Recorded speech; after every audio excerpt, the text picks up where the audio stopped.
آپ صلی اللہ علیہ وآلہ وسلم کے صحابی ہیں سیدنا عثمان غنی رضی اللہ تعالیٰ عنہ، ان سے روایت کو بیان کرنے والے ہیں ابان بن عثمان، ان کے لخت جگر۔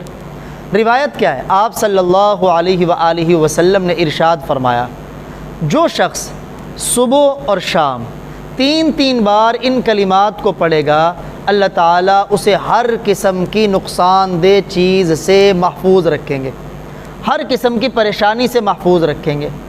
وہ کلمات کیا ہیں؟ بسم اللہ الذی لا یضر مع اسمہ شیء فی الارض ولا فی السماء وہو السمیع العلیم۔ بسم اللہ، اللہ کے نام سے شروع، الذی لا یضر، کہ کوئی چیز نقصان نہیں پہنچا سکتی، مع اسمہ، اللہ کے نام کے ساتھ، لا یضر مع اسمہ شیء وہو السمیع العلیم، اور وہ دعاؤں کو سننے والا بھی ہے اور ہمارے حالات کو جاننے والا بھی۔ جب ابان رضی اللہ تعالیٰ عنہ نے رحمہ اللہ تعالیٰ نے اس روایت کو اپنے شاگردوں کے سامنے بیان کیا تو آپ نے دیکھا ایک شاگرد آپ کو ٹکٹکی باندھ کے دیکھ رہا ہے، کیونکہ ان کے جسم کے اوپر فالج کے اثرات تھے۔ تو حضرت نے اس روایت کو بیان کیا تو بیان کرنے کے بعد فرمایا، تم مجھے ٹکٹکی باندھ کر اس لیے دیکھ رہے ہو کہ میرے بدن پر خود فالج کا حملہ ہوا ہے۔ ہمیں بتلا رہے ہیں کہ اگر ان کلمات کو پڑھیں گے تو کسی قسم کا حادثہ، کوئی مہلک بیماری، کوئی پریشانی، کوئی آفت نہیں آئے گی، آپ کے بدن پر فالج کیوں ہیں؟ تو ابان رحمہ اللہ تعالیٰ فرمانے لگے، واللہ نہ تو میں نے سیدنا عثمان غنی پہ جھوٹ بولا ہے اور نہ انہوں نے اللہ کے نبی پہ جھوٹ بولا ہے۔ اللہ کے نبی نے یوں فرمایا، عثمان غنی نے یوں فرمایا، میں نے وہی کلمات آپ کے سامنے بیان کیے۔ باقی تمہارا یہ شک کہ ان کلمات کے پڑھنے سے اگر بیماری قریب نہیں آتی، بندے کے اوپر کوئی آفت نہیں آتی، تو میرے بدن پر فالج کا اٹیک کیسے؟ کہتے ہیں واللہ جس دن مجھے کچھ غفلت ہوئی، ان کلمات کو پڑھنا بھول گیا تھا، اس دن مجھ پر یہ فالج کا حملہ ہوا تھا۔ جس دن میں نے ان کلمات کو پڑھنا بھولا، اس دن فالج کا حملہ ہوا۔ یعنی کیا مطلب؟ یقین سے اگر ان کلمات کا اہتمام کریں گے نا تو بیماریاں ہم سے دور ہو جائیں گی۔ آج کل بیماریاں چونکہ بڑی پھیلی ہوئی ہیں، چنانچہ آپ کے صحابی ہیں سیدنا خالد بن ولید، سب کہیں رضی اللہ تعالیٰ عنہ، سیف اللہ کا لقب ہے، اللہ کی تلوار۔ یہ ہیرا کے مقام پہ تھے، صدیق اکبر رضی اللہ تعالیٰ عنہ کا دور خلافت ہے۔ وہاں اس مقام پہ جب پہنچے، علاقے کے علاقے فتح کرتے جا رہے تھے، ایک اس علاقے کے لوگوں نے اپنے آپ کو ایک قلعے کے اندر بند کر لیا۔ ایک 300 سال سے زائد عمر کا بوڑھا آدمی ان کے پاس آیا، ان کے ساتھ بات چیت کرنے کے لیے کہ آپ ہمارے ساتھ صلح کر لیں، معاملات کر لیں۔ تو یا ان کو کوئی پیشکش کرنے کے لیے آیا، گفتگو بھی کر رہا تھا، اور اس کے ہاتھ میں ایک شیشی تھی۔ خالد بن ولید رضی اللہ تعالیٰ عنہ نے فرمایا، یہ تم اپنے ہاتھ میں کیا شیشی لیے کھڑے ہو؟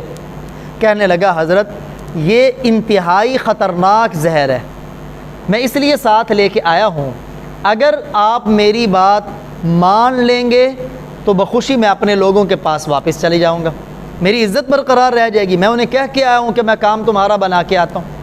اگر آپ نے میری بات نہ مانی تو میں شرمندگی سے بہتر ہے موت، میں اس زہر کو پیوں گا اور خودکشی کر لوں گا، شرمندہ نہیں ہونا چاہتا اپنی قوم کے سامنے۔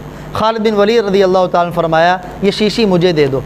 اپنے ہاتھ میں شیشی لی اور اس شیشی کو لے کے یہ کلمات پڑھے، بسم اللہ الرحمن الرحیم، بسم اللہ وباللہ رب الارض والسماء رب السماوات والارض، بسم اللہ الذی لا یضر مع اسمہ شیء فی الارض ولا فی السماء وہو السمیع العلیم۔ اور وہ زہر کی شیشی اپنی ساری منہ کے اندر اونڈھیل لی۔ اب وہ بوڑھا اس انتظار میں ابھی مرے ابھی مرے، ابھی زمین پہ گرے، لیکن حضرت مسکرا رہے ہیں، توانا ہے، کچھ بھی نہیں ہوا۔ اس بوڑھے پر اس کا اتنا اثر ہوا، وہ جو آیا تھا کسی اور کام کے لیے، اسی روب اور دبدبے کو لے کے اپنی قوم کے پاس گیا، کہنے لگا ان کی بات مان لو، خدا کی قسم ان پر تو خطرناک زہر بھی اثر نہیں کرتا۔ اسی چیز سے روب، اور لیکن یہ وجہ کیا تھی؟ خالد بن ولید رضی اللہ تعالیٰ عنہ کے اندر کا یقین تھا کہ میں اگر اسے استعمال کروں گا، کوئی چیز بھی اللہ کے نام کے ساتھ اسے استعمال کی جائے، اللہ کے حکم کے بغیر وہ نقصان پہنچا سکتی۔ اس لیے ہم کھانا کھانے بیٹھتے ہیں نا، بس اوقات بعض طالب علم کہتے ہیں جی میں نے فلاں چیز کھائی تو پیٹ خراب ہو گیا، کھانا کھانے سے پہلے اس دعا کا آپ اہتمام کریں، بسم اللہ الرحمن الرحیم، بسم اللہ وباللہ رب السماوات والارض، بسم اللہ الذی لا يضر مع اسمہ شیء فی الارض ولا فی السماء وهو السمیع العلیم۔ آپ دوائی استعمال کرتے ہیں نا، تب بھی یہ دعا پڑھیں۔ کوئی چیز بازار سے کھاتے ہیں، کیونکہ بازار کی چیزوں پہ گرد و غبار پڑا ہوتا ہے، ان کے اوپر جراثیم لگے ہوتے ہیں، ہماری صحت کے لیے نقصان دہ، لیکن اگر یہ کلمات پڑھ کر آپ استعمال کریں گے تو وہ جراثیم آپ کو نقصان نہیں پہنچائیں گے۔